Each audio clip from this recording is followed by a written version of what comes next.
আমাদের বুজুর্গরা দুইজন বুজুর্গের নাম কইতে আসি।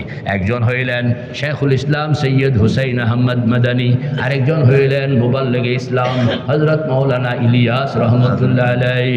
দুইজনে শেষ করে বলতেছি, শেষ করার পরে আজান দিয়ে তো দুইজনেই শেষ রাত্রে যখন উঠতেন জোরে জোরে জিকির করতেন, জোরে জোরে জিকির করতেন এবং কাঁদতেন। বড় রুমাল লইয়া বসতেন, আস্ত রুমাল ভাসিয়া যাইত। এই যে চোখের পানি, পাইছেননি চোখের পানি? এখন মিজানওয়ালার সামনে গিয়া কয় যে এই বোতল, বোতল আমার বোতল নিছে কে? এই বোতল, এটা জমা দিলাম। এটা কি? কয় এটা হলো ওই শেষ রাত্রে কাঁদতাম, যে কথা কর না, শেষ রাত্রে যে কাঁদতাম এই চোখের। মিজানওয়ালার কাছে যখন বোতলটা জমা দেওয়া হয়, মিজানওয়ালা বলবে ভাই এই বোতল তো আমি জমা নিব না, না এই বোতল আমি কি নিব না, জমা নিব না। কারণ আমার এখানে বোতলের কোনো বাটন নাই, বোতলের কোনো কি নাই।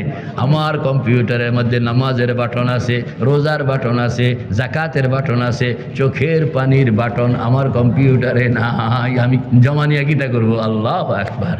বলে তাহলে আমি কি করব এটা লইয়া? বা আমি আপনাকে ব্যবস্থা করে দিতে আসি। হযরত জিবরাইল তখন, একটু সবর করে না, তো হযরত জিবরাইল তখন লাল একটা কাপড় দিয়া এই বোতলটাকে আপনার পেঁচাবে, উপরে একটা চিপটি লাগাবে এবং একটা লেবেল লাগাবে। লেবেল লাগায় কইবে ওই যে কুরসির মধ্যে আল্লাহ পাক বসা, যেখানে তিনি রায় দিবেন আপনিও সেখানে যাবেন। আপনাকে কি কি আমল জমা দিলেন এটা কাগজ দিয়া দিলাম। এই কাগজ এবং পানি, না কাগজ এবং পানি লইয়া সরাসরি আপনি আল্লাহ পাকের হাতে জমা দেন।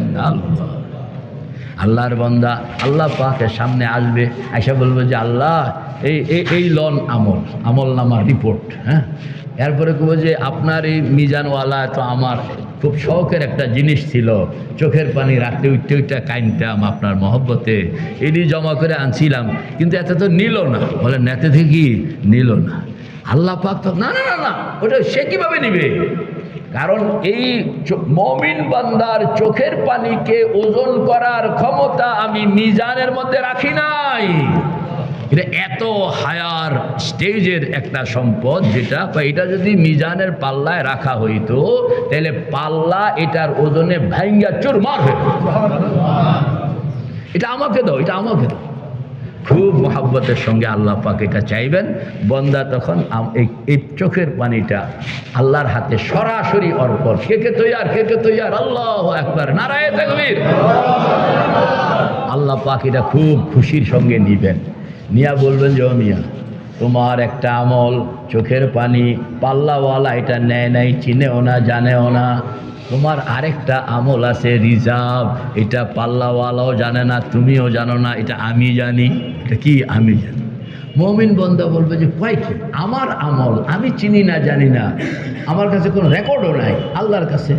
তখন আল্লাহ পাক পকেট থেকে একটা জিনিস এরকম বের করবেন, বলে এটা তোমার আমল, আমি এটা তোমাকে দিলাম, অর্পণ করলাম, তুমি ওইটা সহজ আমল আমার কাছে।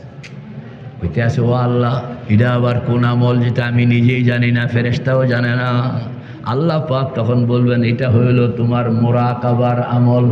না, মুরাকাবার আমল, চোখ বন্ধ করে মনে মনে ধ্যানে ধ্যানে আমাকে তুমি স্মরণ করতে। বলেন না, চোখ বন্ধ করে মনে মনে ধ্যানে ধ্যানে মনে মনে ধ্যানে ধ্যানে, যেটা কোনো ফেরেশতা ও টের পায় না, কোনো মানুষ টের পায় না, শুধু তুমি জানো আর আমি জানি। ওইগুলো স্পেশালভাবে আমি আমার কাছে রাখিয়া দিছি। এই জন্য যেদিন তুমি আমার সামনে আসবা সেদিন তোমার আমলগুলো আমি নিজেই তোমার কাছে অর্পণ করব। আল্লাহ।